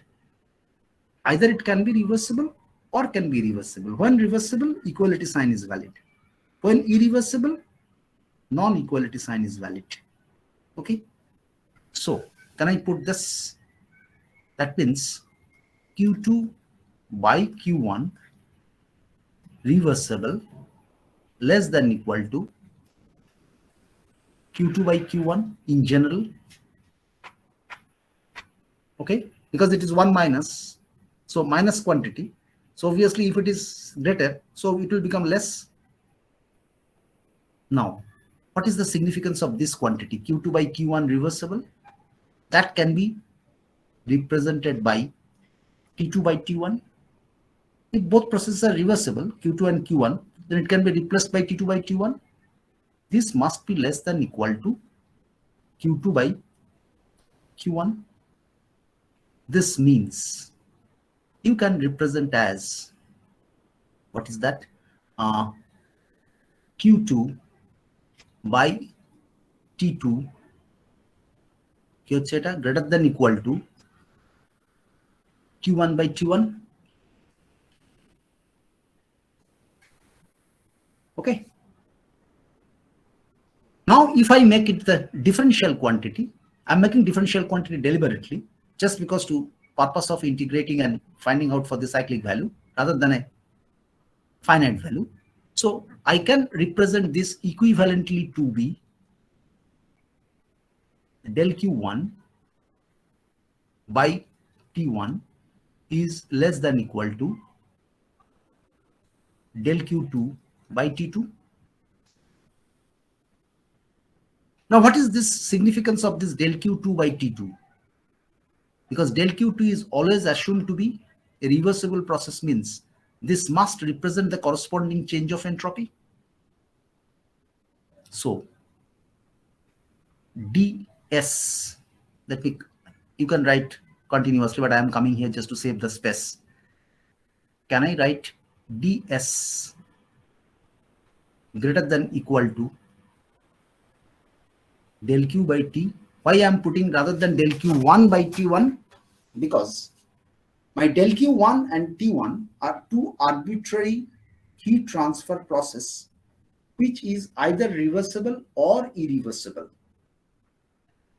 But the other process being reversible, it can be converted to ds. Once I reach this particular position, ds greater than is equal to del Q by T, from this relation, I can reach to several outcomes. First is, always remember this greater than equal to sign has got a significance.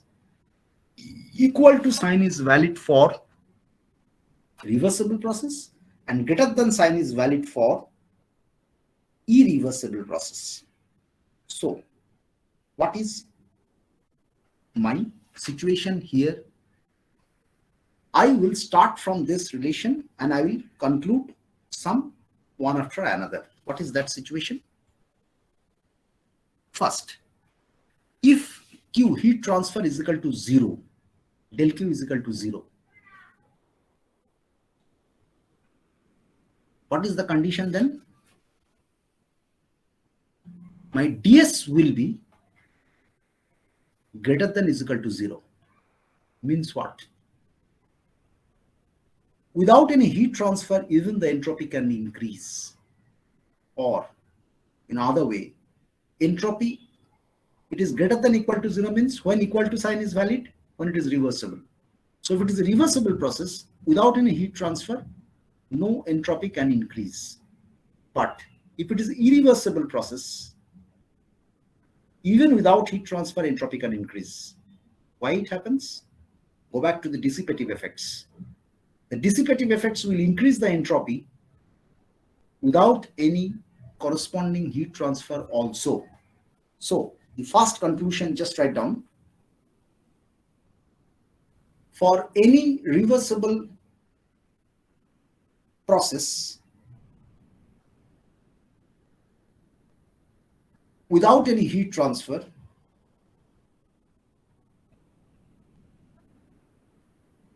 corresponding entropy change will be also 0.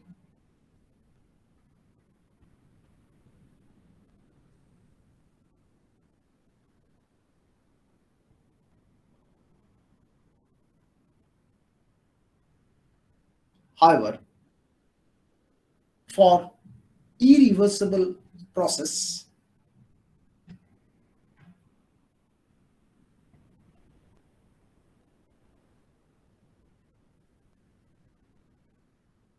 entropy can increase. Greater than 0 means increase. Entropy can increase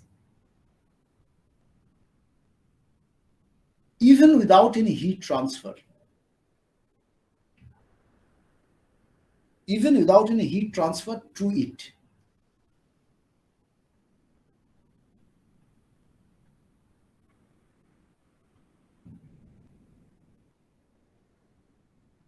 This is called principle of increase of entropy.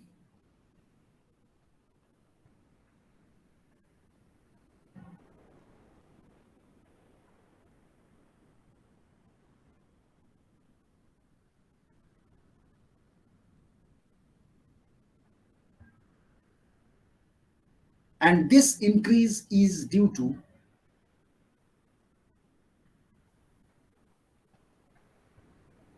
dissipative effects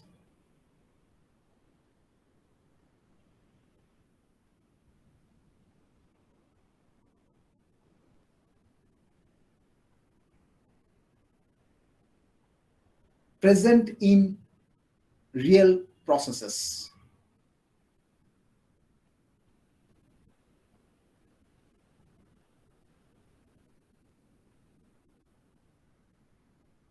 Okay. And the final conclusion, I've almost ended. Again, starting from this relation, these are all mathematical calculus process. So mathematics can never tell lie if you do the mathematics rightly. One conclusion I have made, no heat transfer, del Q T, del Q is equal to 0. So ds greater than 0.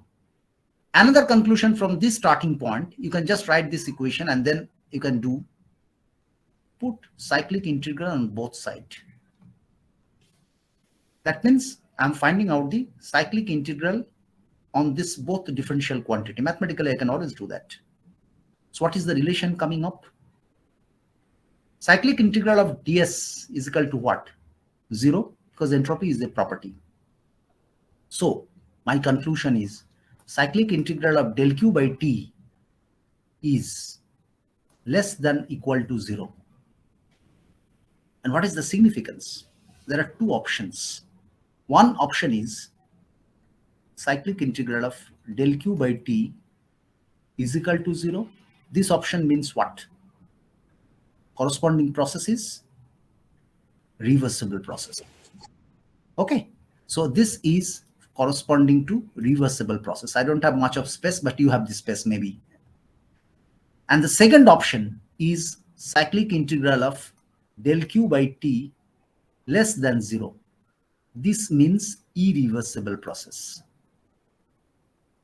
These are the two options of this signal or this symbol.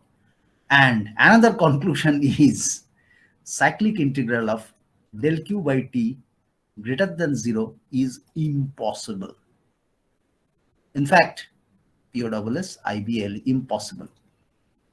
Why I'm adding up the third condition is this is not this is not valid, but this is valid, but I'm forcefully deriving this relation because you may not be very much conversant with the application of this particular cyclic integral of del q by t greater than equal to 0 condition that is involved in the advanced thermodynamics courses. I teach it in PG courses where the actual process feasibility we assess according to this criteria. But cyclic integral of del q by t greater than 0 impossible condition is very much important because anywhere the feasibility of process can be assessed by this particular 3 possible option test. If it becomes 0, then it's a reversible process. If it becomes less than 0, then it is practically irreversible process. And if in calculation process of a proposed cycle, it comes out that del q by t coming out to be greater than 0, it is impossible. So these 3 conditions are also important related to the entropy change. Any queries up to this? I think I have not missed much of your this is actually, by the way, the 2-3 names I have not mentioned. This del q by t greater than is equal to, what is the original relations here? Del q by t greater than ds.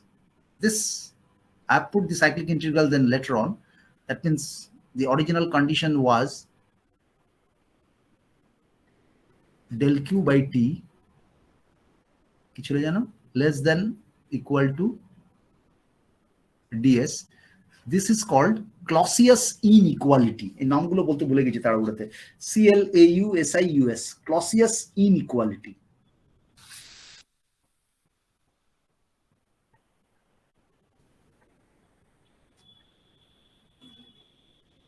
এই টার্মটা কি লিখে নাও, আত্মক করা কিছু বলার নেই আমার এখানে, কারণ বাকি যে ডেরিভেশনস গুলো সেগুলো ঠিকই আছে। আর ওই যে DS greater than equal to 0 যে কন্ডিশন টেস্ট ছিল সেটা তো বলেছি বোধহয়, principle of increase of entropy. Okay, previous স্লাইডে যেটা ছিল।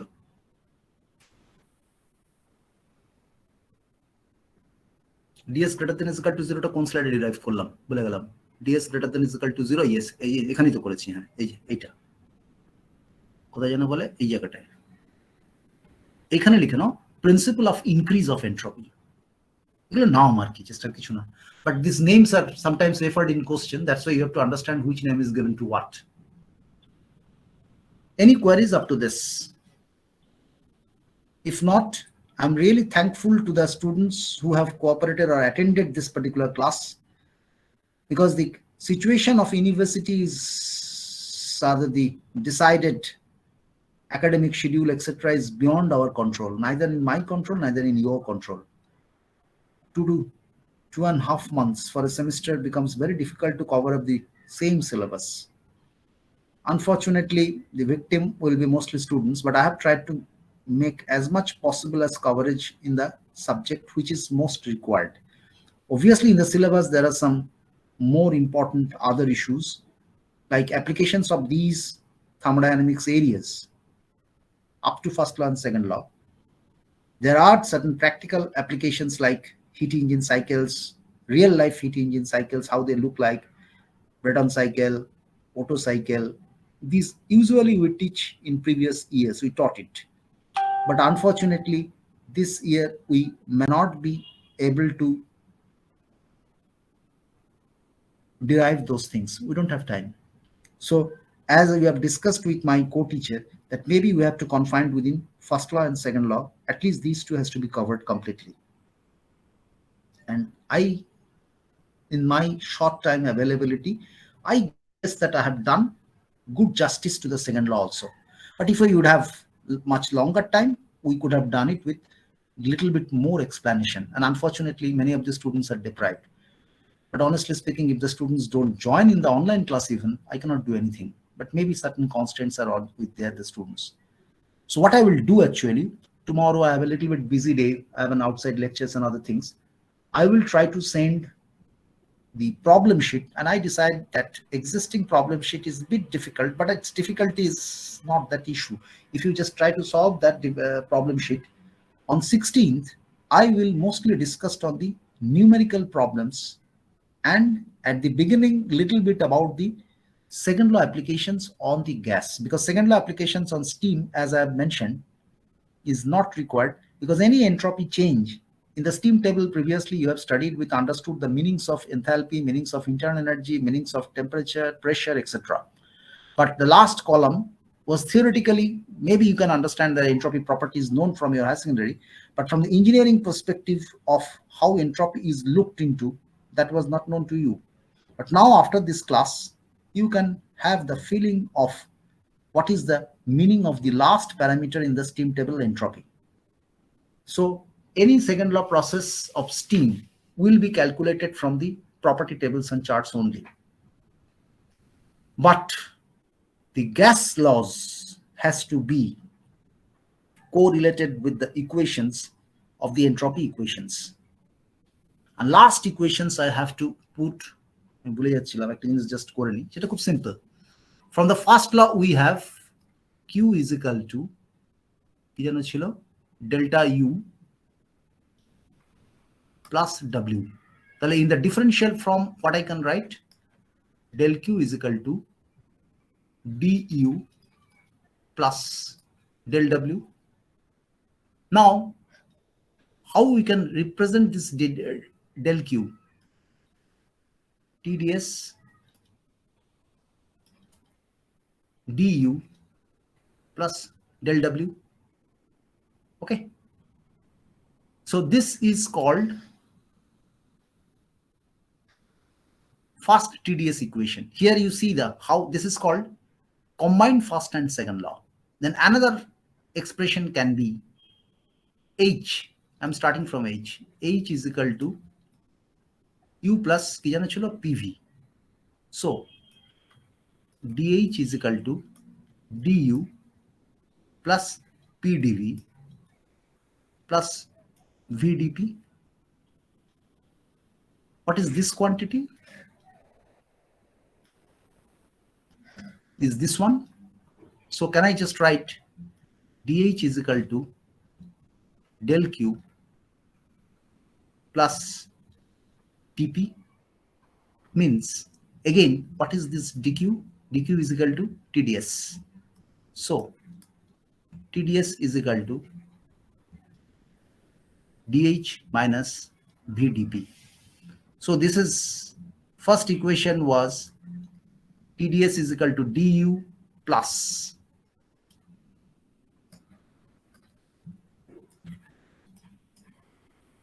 PdV. This was the first relation, and this is the second relation. TdS is equal to dH minus V is dVdP. These two relations are called combined first and second laws, or alternately TdS equations. Okay. So the first relation is TdS is equal to du plus PdV. Another relation is equal to TdS is equal to dH minus BdP. The first one is called the first relation, second one is called the second relation. These are combined first and second law. Why? Because this is an energy balance and simultaneously the entropy balance. So entropy balance is coming from the second law and the energy balance is coming from the